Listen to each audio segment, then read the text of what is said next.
the only way that to achieve the greater knowledge is through giving service. Accumulating a lot of merit through being generous, practicing compassion from practical way, not just sitting somewhere and contemplating on that, but practically sit on the ground.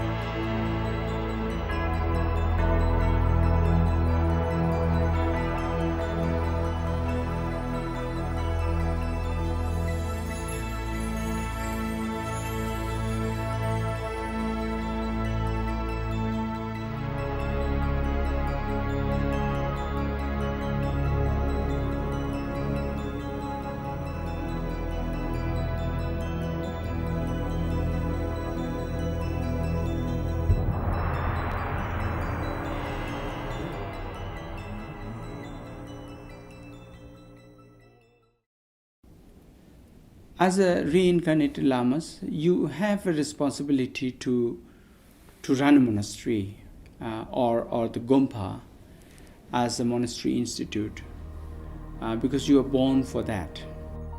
Tulku Tsori Rinpoche was born in a Tibetan refugee settlement in India in 1974. At the age of 3, he was recognized as a reincarnation of Yogi Tsori Deshan Rinpoche of Chamdo, Tibet. When he became 7, he went to Namdurling Monastery at Balagope for his education. When I was around 10 years old to 11 years old, I got lost in the city of Bangalore, and I was sold to a family, and I have to be like a slave in their family. By the time I was 17 to 18, finally I got my freedom. And I could able to go back to the monastery again to able to study. By that time, my mother was already dead. My father became a monk. My old brothers and sisters scattered throughout the world, the orphanage and things like that. So I never had a family life in my life, able to stay with the families, because being a reincarnated lamas, you have many commitments in your life to accomplish things. Rinpoche dedicated himself to humanitarian work through his entire life, teaching people around the world, building monasteries and helping children, and organizing health camps for all communities. There was a very old man who came to receive teachings and empowerments. So whenever I see old men, I always love them, I always had I knew that they have a lot of stories to tell about, so I always loved that stories. How they lived in Tibet and how they, experienced in their life and things like that. So he stayed under like a staircase, I saw him staying in outside, and I asked him why you didn't have a room, you didn't found. He said, I came late. Okay, and then we start talking, and then we became a very good friend. Within a week, one day when I come out of a temple, I saw everybody piled up in that place where he was sleeping. And I squeezed inside and saw this guy is barking like a dog. Ow, ow, ow, ow, ow, ow, ow, ow. I said, what happened? I went close to him and I said, don't do this. People are laughing at you. By that time we were very close, we were like, grandchild and grandfather, And now he's barking like a dog, and all of a sudden he looks at me, face me, and then he was like, ow, ow, ow, ow. And so he hears my sound saying, what happened? Don't do that. Everybody's laughing at you. And then he looked at me like,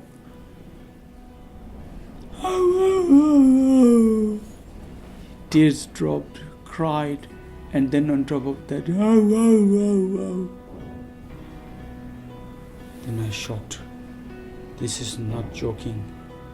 He has something. He has some problem.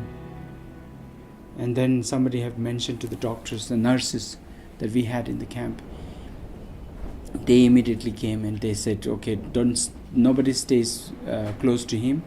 We are going to take care of them. And they make all the monks go away. And, maybe 2 nights he stayed, whole night barking like a dog. And then he died. Seeing that, how he suffered, was never, no one should go through that, And this was the, I think, seed for me in my life. And I really dedicate that to that old man, all my merit that I would ever earn from doing vaccinating for the dogs and puppies. So this is my 3rd trip to Mempat. And the way that it started was very by circumstance. I was going into a food store where I live, and there was a woman outside raising money for mosquito nets for this Tibetan refugee camp in Mempat. And so I stopped and listened and made a donation. And I said, oh, do they ever have doctors come? She's like, no. Are you a doctor? I said, yes, I'm a doctor, and I have a nonprofit. And we would like to see if we can come and help. So she called Rinpoche, and Rinpoche was like, oh, that would be great. No one has ever come to this area to help from the outside. And so that's how we first started to come here. We have a lot of problems with malaria here and typhoid. These are the 2 major issues here in the camp, plus the rabies. Primarily, we're giving typhoid injections, vaccines. We're also, jumping around, checking blood sugars, doing malaria tests, a little bit of wound care as well. Wound care, a little triaging, checking blood pressures and whatever the doctors need. We're kind of available, but seems to be mostly typhoid shots, just poking people. Many often I have to travel around the world to give teachings to many universities.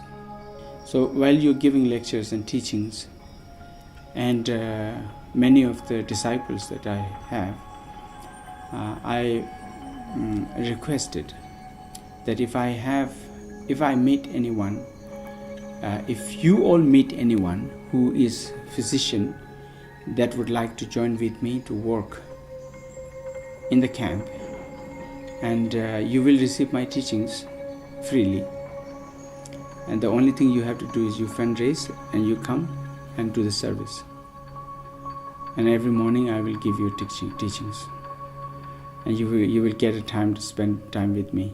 And I have a wonderful experience working with the monks and the lamas and the Rinpoche, so I feel very fortunate. And when you are doing this kind of work from the heart, and I told all my doctors, I said, I don't have a toilet. You bring your own toilet paper.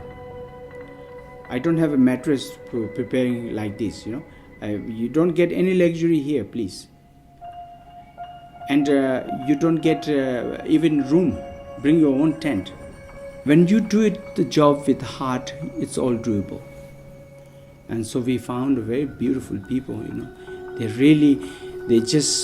understand our culture, this side of the world, this side of the traditions, and they respect very much, and they oftentimes want to listen to my teachings and go in that principle, follow that path of generating loving kindness and compassion. I think living and staying at the monastery with the monks has been incredible. That is definitely once in a lifetime experience, and they are amazing and so welcoming and so concerned about your own well-being, even though we're here to help them, and just makes you warm inside. Yeah.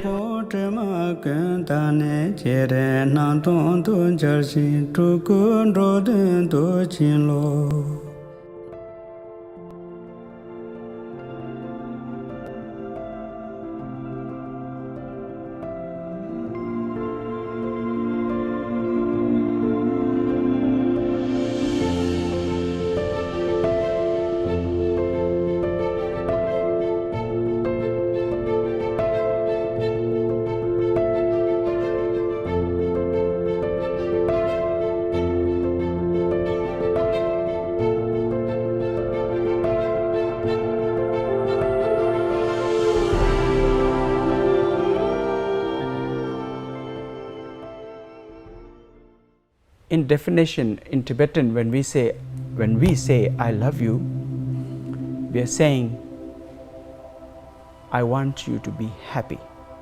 That is the true definition. I wish you to be happy. Nothing more, nothing less. However you are, I wish you to be happy. That is the true love. It's been a pretty profound experience. I really don't want to leave, actually. I might become a monk or a nun. I'm still deciding. So it's been definitely life-changing. Disciples, they follow you. No matter what, you can't hide from them. You know, when Buddha Dharma is a gift and the greatest news for humankind, to say you have ability to get enlightenment in one lifetime.